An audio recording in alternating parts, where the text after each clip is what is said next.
Hi everyone, स्वागत है आप सभी का आपके अपने यूट्यूब चैनल बीपीएससी प्लस पे। दोस्तों, क्या आप घर बैठे बीपीएससी पीटी का तैयारी करना चाह रहे हैं या कर रहे हैं? तो अभी सब्सक्राइब करिए बीपीएससी प्लस यूट्यूब चैनल। आपका पहला प्रश्न है, कौन सा वैश्विक सम्मेलन ग्रीन हाउस गैस उत्सर्जनों में कमी के लिए आयोजित वैश्विक समझौते की दिशा में पहला कदम था? तो आपका सही उत्तर है रियो 1992। आप जानते हैं कि रियो जो है आपका ब्राजील की राजधानी है। इसका पूरा नाम है रियो डी जेनेरियो। ब्राजील की राजधानी रियो डी जेनेरियो, जहाँ पे संयुक्त राष्ट्र संघ द्वारा 1992 में प्रथम पृथ्वी सम्मेलन आयोजित किया गया था। और यहीं पे आपको जो है यहीं पे सतत विकास के लिए व्यापक कार्य योजना एजेंडा 21 को भी स्वीकृत किया गया। और ग्रीन हाउस गैसों के उत्सर्जन में कमी तथा जैव विविधता पर नियंत्रण करने हेतु यह पहला ही प्रयास माना जाता है। अगला प्रश्न देखिए। अगला प्रश्न आपसे क्या पूछा गया है, निम्नलिखित में से किस क्षेत्र में ओजोन परत पाई जाती है? तो आप कहेंगे ओजोन परत तापमंडल में अर्थात स्ट्रेटोस्फीयर में पाया जाता है। अगला प्रश्न देखिए, ग्रीन हाउस गैस के बारे में आपसे पूछा जा रहा है। ग्रीन हाउस गैस के बारे में आपसे क्या पूछा गया है, निम्नलिखित ग्रीन हाउस गैसों में मुख्य घटक कौन सा होता है? तो आपको बहुत सारे घटक दिए रहेंगे, 3-4 घटक दिए रहेंगे, उसमें से आपको चुनना है। तो आप कहेंगे जो ग्रीन हाउस गैस है उसमें आपको कार्बन डाइऑक्साइड भी पाया जाता है, कार्बन डाइऑक्साइड भी रहता है आपका ग्रीन हाउस गैस में। Green house gas carbon dioxide भी है, मीथेन भी है, नाइट्रस ऑक्साइड भी है, और नाइट्रस ऑक्साइड के अलावा ओजोन O3 भी है। तो हम कहेंगे उपरोक्त में से एक से अधिक है, तो आपका सही उत्तर होगा ऑप्शन ई। अगला प्रश्न देखिए, आपसे ये कहा जा रहा है कि शैवाल और कवक के मिलने से लाइकेन बनता है। तो सबसे पहले आप ये याद रखें कि शैवाल और कवक के मिलने से क्या बनता है, तो लाइकेन बनता है। और ये जो प्रक्रिया है बनने का, जिसे हम क्या कहते हैं, तो आपका सही उत्तर है म्यूचुअलिज्म कहते हैं। म्यूचुअलिज्म कहते हैं अर्थात सहजीविता कहते हैं, सहजीविता कहते हैं। अगला प्रश्न देखिए क्या पूछा जा रहा है, जीव जहाँ रहता है उस सटीक जगह को हम क्या कहते हैं? तो जहाँ जीव रहता है उस जगह को हम आवास कहते हैं, किंतु बीपीएससी ने इसका उत्तर ई कर दिया। अगला प्रश्न देखिए, सौर ऊर्जा एटीपी में बदलती है। तो आप बताएंगे कि सौर ऊर्जा क्लोरोप्लास्ट में एटीपी में बदल जाती है। अगला प्रश्न देखिए क्या पूछा गया है आगे, आपसे ये कहा जा रहा है निम्नलिखित में से कौन सा वायु को सबसे अधिक प्रदूषित करता है? तो आप कहेंगे कि कार्बन मोनोऑक्साइड अर्थात CO सबसे अधिक प्रदूषित करता है। अगला प्रश्न देखिए क्या पूछा जा रहा है, निम्नलिखित में से कौन सा जैव अवक्रमणीय नहीं है? आपसे ये चुनना है कि कौन नहीं है। तो आप बताइए कि कौन पहले है, तो घरेलू मल मूत्र यानी मल जो है आपका जैव अवक्रमणीय है, साबुन भी है, और पौधे की जो पत्तियां होती है ये भी आपको अवक्रमणीय होगा, जबकि लैब में बना हुआ अपमार्जक बायोडिग्रेडेबल नहीं है। अगला प्रश्न देखिए क्या पूछा जा रहा है, आपसे ये कहा जा रहा है ओजोन परत के रिक्तीकरण के कारण कौन सी किरणें पृथ्वी से टकरा जाती है, कौन सी किरणें पृथ्वी पे आती है? तो हम कहेंगे पराबैंगनी किरण, अल्ट्रावायलेट रे, पराबैंगनी किरण। अगला प्रश्न देखिए क्या पूछा जा रहा है, आपसे ये कहा जा रहा है अंतर्राष्ट्रीय पृथ्वी दिवस के बारे में कि कब मनाया जाता है? तो आप बताएंगे कि 22 अप्रैल को अंतर्राष्ट्रीय पृथ्वी दिवस मनाया जाता है। और इस वर्ष जो है अंतर्राष्ट्रीय पृथ्वी दिवस का थीम क्या है? तो आप कहेंगे कि इस वर्ष अंतर्राष्ट्रीय पृथ्वी दिवस का थीम है restore our earth, restore our earth. आगे बढ़ते हैं, तो आपसे आगे पूछा जा रहा है क्वेश्चन नंबर 11 में कि मोटर गाड़ी के निःशेष नली से निकलने वाली प्रदूषणकारी गैस का प्रमुख अवयव क्या है? तो आप कहेंगे कार्बन मोनोऑक्साइड है, कार्बन मोनोऑक्साइड है। आगे बढ़िए, देखिए आपको याद रखने के लिए मैंने ये फिगर लाया है कि अर्थ डे यानी कि आपका जो अंतर्राष्ट्रीय पृथ्वी दिवस है वो आपको मनाया जाता है 22 अप्रैल को मनाया जाता है, 22 अप्रैल को मनाया जाता है, 22 अप्रैल को, 22 अप्रैल, 22 अप्रैल, तो 22 अप्रैल को मनाया जाता है। आपसे अगर ये पूछा जाता है कि इस वर्ष का थीम क्या है, तो आप कहेंगे restore, restore our earth, restore our earth, restore our earth.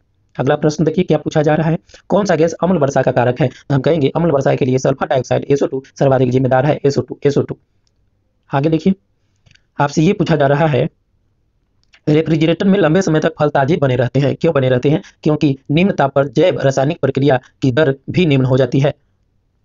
आगे, समुद्र के हरित पौधे में आपसे ये कहा जा रहा है कि समुद्र के जो हरित पौधे हैं, तो समुद्र के हरित पौधे मछलियों के शोषण हेतु लाभप्रद है। क्यों लाभप्रद है? क्योंकि वे ऑक्सीजन उत्सर्जित करते रहते हैं। अगला प्रश्न देखिए क्या पूछा जा रहा है, आपसे ये कहा जा रहा है वायुमंडल में ओजोन परत के क्षरण के लिए जिम्मेदार है। तो आप कहेंगे क्लोरोफ्लोरोकार्बन, CFC, क्लोरोफ्लोरोकार्बन। आगे देखिए, निम्नलिखित में से भारत के किस राज्य में नामदफा नेशनल पार्क स्थित है? तो आप कहेंगे नामदफा नेशनल पार्क जो है आपको अरुणाचल प्रदेश में है, अरुणाचल प्रदेश में है। अगला प्रश्न देखिए क्या पूछा गया है, आपसे ये कहा जा रहा है कि निम्नलिखित में से किस वर्ष में सबसे पहले अंटार्कटिका के ऊपर ओजोन छिद्र की खोज की गई? तो आपको बताना है कि 1985 में की गई, सर्वप्रथम 1985 में की गई। आगे बढ़ते हैं, क्या पूछा जा रहा है, आपसे ये पूछा जा रहा है सर्वाधिक वन आच्छादित राज्य कौन सा है? तो वन आच्छादित का मतलब हुआ, आपसे प्रतिशत में पूछा जा रहा है कि किस राज्य का सर्वाधिक वन आच्छादित प्रतिशत है? तो आप कहेंगे आपका सही उत्तर होगा मिजोरम, और दूसरे स्थान पर अरुणाचल प्रदेश है। वही अगर आपसे क्षेत्रफल में पूछा जाए तो क्षेत्रफल में सर्वाधिक क्षेत्रफल मध्य प्रदेश का है। आगे बढ़िए, निम्नलिखित में से कौन सा समुद्री जीव विलुप्त होने की प्रति ज्यादा संवेदनशील है? तो आप बताएंगे कोरल अर्थात परवाल। अगला प्रश्न देखिए क्या पूछा जा रहा है। 5 जून को मनाया जाता है, तो आप कहेंगे 5 जून को विश्व पर्यावरण दिवस मनाया जाता है, विश्व पर्यावरण दिवस मनाया जाता है। और इस वर्ष अर्थात 2021 का थीम क्या है, तुम कहेंगे 2021 में थीम है आपका ecosystem restoration, ecosystem restoration, ecosystem restoration. ये देखिए विश्व पर्यावरण दिवस जो मनाया जा रहा है, विश्व पर्यावरण दिवस, उसका थीम है इकोसिस्टम रेस्टोरेशन, आपको 5 जून को इकोसिस्टम रेस्टोरेशन। आगे बढ़ते हैं, क्या पूछा जा रहा है। एक जलीय वातावरण में सूक्ष्म जंतुओं को सामूहिक रूप से क्या कहा जाता है, तो आप कहेंगे प्लैंकटन कहा जाता है। क्या कहा जाता है, तो प्लैंकटन कहा जाता है। आगे बढ़ते हैं, क्या पूछा गया है। एक मछली जलकुंड में हरे जलीय पौधे प्रमुख रूप में उगाए जाते हैं, किस लिए उगाए जाएंगे, तो ऑक्सीजन की पूर्ति हेतु, ऑक्सीजन हेतु। आगे बढ़ते हैं, आपसे ये पूछा जा रहा है निम्नलिखित में से कौन सा जैविक रूप से अपघटनीय नहीं है, तो देखिए जो ऑप्शन दिया हुआ है इसमें आपको सब्जी, इसका अपघटन हो जाएगा, केचुआ का भी हो जाएगा, कागज का भी हो जाएगा, किंतु अल्मुनियम से बने हुए जो फाइल होंगे वो आपको अपघटित नहीं होगा। देखिए आपसे ये पूछा जा रहा है निम्नलिखित में से कौन सा वाहन प्रदूषण का भाग नहीं है, यानी जो वाहन प्रदूषण का भाग नहीं है, तो आप कहेंगे हाइड्रोजन जो है वाहन प्रदूषण का भाग नहीं है, क्योंकि हाइड्रोजन को स्वच्छ ईंधन माना जाता है। आगे बढ़िए, भारत में किस राज्य में साइलेंट वैली है, तो आपका सही उत्तर हो जाएगा कि केरल में साइलेंट वैली है, केरल में साइलेंट वैली है। आगे बढ़िए, क्या पूछा जा रहा है। यूएनईपी यानी यूनेप मुख्य रूप से संबंधित है, किससे संबंधित है, तो जैव विविधता के संरक्षण से संबंधित है, जैव विविधता के संरक्षण से संबंधित है। अगर हम यूनेप की बात करें तो संयुक्त राष्ट्र पर्यावरण कार्यक्रम यूनेप जो है संयुक्त राष्ट्र संघ की एक एजेंसी है जो पर्यावरण से संबंधित गतिविधियों का समन्वय करती है। अगर यूनेप की स्थापना अगर आपसे पूछता है तो जून 1972 में हुआ था, और यूनेप का मुख्यालय अगर आपसे पूछे तो यूनेप का मुख्यालय नैरोबी केन्या में है, नैरोबी केन्या में है। अगला प्रश्न देखिए, रियो डी जेनेरियो प्रसिद्ध है, क्यों प्रसिद्ध है, तो आप कहेंगे वहां पृथ्वी सम्मेलन आयोजित किया गया था। वहां पृथ्वी सम्मेलन कब आयोजित किया गया था, आप कहेंगे 1992 में आयोजित किया गया था, जो ब्राजील की राजधानी है। आगे बढ़िए, आपसे क्या पूछा गया है, आपसे ये कहा गया है मिथियोनिन होता है, तो मिथियोनिन क्या है, एक प्रकार का कीटनाशक है। आगे बढ़िए, निम्नलिखित में से विश्व धरोहर क्षेत्र का दर्जा प्राप्त है, तो जो ऑप्शन दिया है उसमें काजीरंगा आपका असम में स्थित है, और यह एक सिंग वाला गैंडर के लिए प्रसिद्ध है। इसे विश्व धरोहर क्षेत्र भी घोषित किया जा चुका है, 1985 में किया गया। आपसे ये पूछा जाता है कि कहाँ पे है, तो आप कहेंगे कि यह असम में है।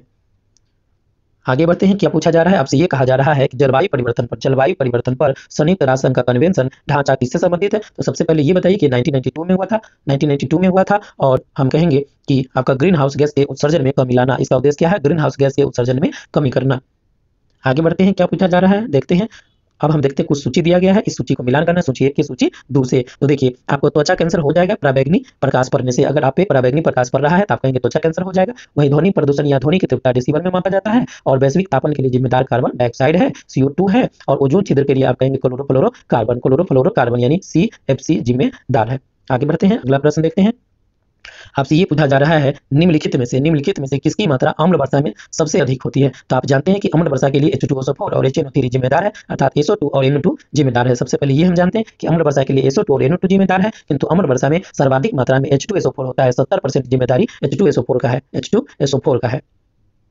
आपका उत्तर होगा सी। अगला प्रश्न देखिए, आपसे क्या पूछा जाए, ग्रीन पीस यानी कि हरित क्रांति क्या है, तो ये जो है आपका पर्यावरण समर्थकों का एक अंतर्राष्ट्रीय संगठन है, पर्यावरण समर्थकों का एक अंतर्राष्ट्रीय संगठन है। अब हम देखते हैं कि हाल ही में भारत में 2 नए टाइगर रिजर्व घोषित किए गए हैं, उसके बारे में देखते हैं। तो आपका जो है भारत का 51वां नंबर का टाइगर रिजर्व कौन सा है, तो भारत का 51वां नंबर का जो टाइगर रिजर्व है हमारा, वो है श्री विल्लीपुतूर मेघामलाई टाइगर रिजर्व। आपसे ये पूछा जाता है कि श्री विल्लीपुतूर मेघामलाई टाइगर रिजर्व कहाँ है, तो आप कहेंगे तमिलनाडु में है, और तमिलनाडु का यह 5वां टाइगर रिजर्व है। अगर आपसे ये पूछा जाता है कि भारत का जो 52वां टाइगर रिजर्व घोषित किया गया है, भारत का 52वां टाइगर रिजर्व वो कौन सा है, तो आप कहेंगे कि रामगढ़ विषधारी वन्यजीव अभयारण्य। आपसे ये पूछा जाता है कहाँ स्थित है, तो आप कहेंगे राजस्थान में है, और राजस्थान का यह 4था टाइगर रिजर्व है। आगे बढ़ते हैं, अगर आपसे ये पूछा जाता है कि टाइगर डे कब मनाया जाता है, तो आप कहेंगे आपको 29 जुलाई को मनाया जाता है। आप कहेंगे टाइगर के लिए आपको जो है 29 जुलाई को टाइगर दिवस मनाया जाता है, 29 जुलाई को ये जो है आपको टाइगर मनाया जाता है, टाइगर दिवस। अगर आपसे ये पूछा जाता है कि भारत में प्रोजेक्ट टाइगर कब से चलाया जाता है, कब से आरंभ किया गया, तो भारत में देखिए, भारत में आपका जो प्रोजेक्ट टाइगर है, प्रोजेक्ट टाइगर, तो आप कहेंगे 1973 प्रोजेक्ट टाइगर की बात अगर आपसे पूछा जाता है कि भारत में प्रोजेक्ट टाइगर कब से चलाया जा रहा है, तो आप बताएंगे 1973 से चलाया जा रहा है, 1973 से चलाया जा रहा है। अब आगे बढ़ते हैं, 29 जुलाई 2019 को प्रकाशित किया गया था बाघ गणना रिपोर्ट 2018। तो अगर हम आपसे ये पूछा जाता है कि वर्तमान में भारत में बाघों की कुल संख्या क्या है, तो आप बताएंगे भारत में बाघों की कुल संख्या जो है 2967 है। और आपसे ये पूछा जाता है कि 2014 से 2018 के बीच भारत में बाघों की आबादी में कितनी वृद्धि हुई, तो आप कहेंगे 33% की वृद्धि देखी गई। वहीं अगर आपसे ये पूछा जाता है कि बाघों की संख्या के बारे में पूछा जाता है कि भारत का कौन सा राज्य है जहां सबसे अधिक बाघ है, तो आप कहेंगे मध्य प्रदेश बाघों के मामले में प्रथम स्थान पे है, जहां 526 यानी सबसे ज्यादा बाघ जो है आपको मध्य प्रदेश में है, 526 बाघ है। वहीं दूसरे स्थान पर अगर आपसे पूछा जाता है तो कर्नाटक दूसरे स्थान पे है, जहां 524 बाघे हैं, 524 बाघ है। अगर उत्तराखंड की बात करा जाए तो उत्तराखंड में आपका जो है 442 बाघ है। अगर उत्तर प्रदेश के बारे में आपसे पूछा जाता है यूपीपीसीएस में, तो आप बताएंगे 173 बाघ है। और बिहार में अगर पूछा जाता है कि बिहार में कितना बाघ है, तो बिहार में 31 बाघ है। और सुंदरबन का जो डेल्टा क्षेत्र है सुंदरबन, तो सुंदरबन जो जहाँ पे टाइगर पाया जाता है वहाँ पे जो है आपसे अगर पूछा जाता है तो आप कहेंगे 88 है, 88 है। आगे बढ़ते हैं और कुछ इंपॉर्टेंट बातें देखते हैं टाइगर के संबंध में, बाघों की गणना के संबंध में। तो हम देखेंगे कि जो हमारा ये जो बाघ का गणना हुआ 2018 में, ये आपको गिनीज वर्ल्ड रिकॉर्ड में दर्ज किया गया। अगर आपसे ये पूछा जाता है कि आपसे ये पूछा जाता है कि भारत के कौन से टाइगर रिजर्व है जहां देश में सबसे ज्यादा बाघ पाया जाता है, यानी एक टाइगर रिजर्व जिसमें सबसे ज्यादा पाया जाता है, तो आप कहेंगे कि देश के सबसे ज्यादा बाघ जो है आपको 231 बाघ आपको Jim Corbett tiger reserve Uttarakhand में है। अगर आपसे ये पूछा जाता है कि देश के 52 बाघ अभयारण्यों में से वह कौन कौन से अभयारण्य है जहां कोई भी बाघ नहीं बचा हुआ है, तो आप कहेंगे इस प्रकार के 3 अभयारण्य हैं, इस प्रकार के हमारे 3 अभयारण्य हैं, वह कौन कौन से हैं, आप कहेंगे दम्फा अभयारण्य, बोक्सा अभयारण्य और पलामू अभयारण्य, पलामू झारखंड में है। और इसके बाद देखते हैं एक महत्वपूर्ण तथ्य, आपसे ये पूछा जाता है 20 के कुल बाघ का आबादी कितना है भारत में, तो 20 के कुल बाघ आबादी के लगभग 70% आबादी जो है आपका भारत में है, 70% आबादी भारत में है। अब हम कुछ और प्रोजेक्ट टाइगर के बारे में देखते हैं जो हाल फिलहाल में एग्जाम में पूछा गया है। तो आपसे अगर ये कहा जाता है, आपसे क्या पूछा जाता है कि नागार्जुन सागर श्रीशैलम जो सबसे बड़ा टाइगर रिजर्व है कहाँ स्थित है, तो आप कहेंगे आंध्र प्रदेश में। वहीं आपसे अगर ये पूछा जाता है कि अमराबाद टाइगर रिजर्व, तो आप कहेंगे कि अमराबाद तेलंगाना में है, बुक्सा पश्चिम बंगाल में है। और दुधवा कतरनी घाट, तो आप कहेंगे दुधवा कतरनी घाट कहाँ स्थित है, तो आप कहेंगे उत्तर प्रदेश में है। और यह गैंडा परियोजना के लिए भी जाना जाता है, दुधवा कतरनी घाट आपका गैंडा परियोजना के लिए भी जाना जाता है। उसके बाद हम लेते हैं ओरंग। तो हाल ही में चर्चा में रहा ओरंग, आपका भारत का 49वां टाइगर रिजर्व ओरंग है जो कि चर्चा में रहा है, और यह असम में है क्योंकि असम सरकार ने इसमें राजीव गांधी के नाम लगा हुआ था, उसे हटा करके अब केवल ओरंग कर दिया है। तो ये आप याद रखेंगे। आगे बढ़ते हैं, आगे ये पूछा जा रहा है कि 50वां नंबर के बारे में। 50वां नंबर, भारत का जो 50वां नंबर टाइगर रिजर्व है उसका नाम क्या है, तो आप बताएंगे भारत का 50वां नंबर का टाइगर रिजर्व का नाम है आपका कामलांग। क्या नाम है, कामलांग है। और आप कहेंगे कि कामलांग जो है अरुणाचल प्रदेश में है। वहीं आपसे ये पूछा जाता है सिम्पलीपाल कहाँ स्थित है, तो आप कहेंगे सिम्पलीपाल उड़ीसा में है, सिम्पलीपाल उड़ीसा में है। तो इस वीडियो में इतना ही, तब तक के लिए धन्यवाद। आप देखते रहिए बीपीएससी प्लस यूट्यूब चैनल।